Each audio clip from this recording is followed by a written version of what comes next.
So this is a move that's really going to keep your spine flexible and strong and stable. It's going to help you move it through all ranges of motion so that you're able to function really well in your spine and in your core, and you're actually able to get into muscles in your core and your glutes much better because your spine is moving better, as well as you're going to be able to do all of your movements like your squats and your bending, your deadlifting, and all those functional movements that we do throughout the day. Even twisting is going to be much better. You're going to move better through those movements. So this is the first thing I'm going to teach you, is the cat-cow articulation.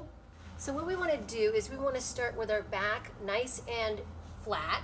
We want to go from this position, and we're going to start with our tailbone. We want to go up the spine by first tucking the hips under, and one vertebra at a time we're going to round that back all the way through, all the way till you get to your head, and your head is the very last that comes in. And then we want to start again with our tailbone and start rounding it down, or arching it back, and then our head's the last thing that comes up. Okay, so I'm going to do this a few times so you can get the idea of it. And there might be some spots that are kind of sticky, kind of shaky, and that just means there might be more of a restriction in that area. There might be also some places where you can't really round your back. And if you have pain or instability during this move, then this would be something I would not recommend. I would say you need to get with a chiropractor or a practitioner to figure out what the issue is first. But if you don't, then this is a great move actually to keep your back healthy every day. And I want you to continue to practice this just to keep that back. So it's a little different than a cat-cow, which is a cat-cow, you're just going to go here and here. This one we're actually starting at the tailbone and then articulating the spine all the way to the head, and then we're going to bring the spine, start again at the tailbone, and then articulate the back by rounding that all the way under, all the way to the head. And again, this creates coordination in the spine. It smooths things out. It actually is great neurologically for the body, for the spine to be able to move that way. So go ahead and try that. You can do 5 of those really slow, going from the tailbone all the way to the head, and then try to reverse it once you get pretty good at that, and then start at the head and the tailbone each time. All right, so you want to do this really slowly, this move, so that you are becoming aware of all the subtleties in your own spine. You become aware of the restrictions and the tight spots and the sticky spots, and eventually you build up more coordination in that area, and then you can eventually move so much better without pain. So try that, see how it feels, start to learn more about your own back and the restrictions there, and the more that you do that movement, you'll actually begin to find that you're going to, just the movement itself will really improve your spinal mobility. Okay guys, so the next move for spinal mobility is going to be some upper back rotation, which is really essential. So sometimes when you have lower back tightness, there's a lot of tightness sometimes in the upper back, where our lats are, where our rib cage is, and just by mobilizing that area, you can actually help the lower back move better, and you can free that area up a bit, because really this area is made for most of the twisting. And so if it's really tight and constricted, then it actually prevents the lower back from doing what it's kind of supposed to do in this area, which is stabilizing.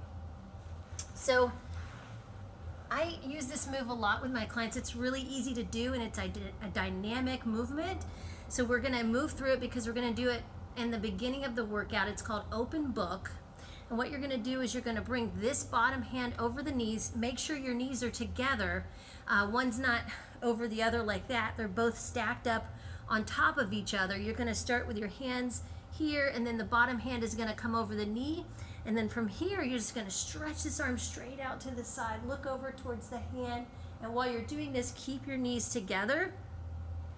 And you're going to feel a really big stretch all the way through the side here, and probably in the shoulder as well, and the upper back area, and sometimes the lower back as well. It should feel pretty good.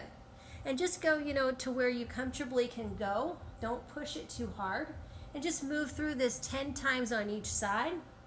And again, this hand is keeping your knee in place so that you don't move it too much as you come across. And you're going to do this 10 times on each side. So the other side looks like this. Again, cross this hand over, this hand comes across, and you may have one side that's a lot tighter than the other, so just move through it as easy as you can. For me, this side's much tighter and I can feel a lot of restriction as I come across, but I'm just gonna breathe through it, and I'm gonna keep moving because the movement itself is actually opening my back up pretty good here, and it feels great.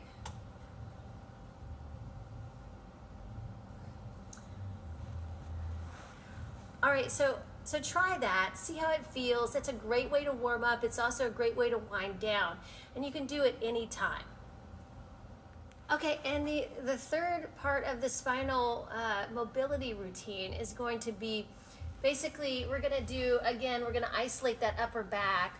So we're gonna work on rotation, a little more rotation for the upper back by bringing the elbow down. Your hand comes to your earlobe and you're just pressing through this side. You're dropping the shoulder and you're grounding this arm as you come up. And then you're bringing your elbow back towards your hand, and then you're grounding the hand that's on the floor as you come up. Hold it for a couple seconds and then bring it back down. And you can do the other one after 5 reps. Same thing, drop this shoulder, ground the right hand, bring it down.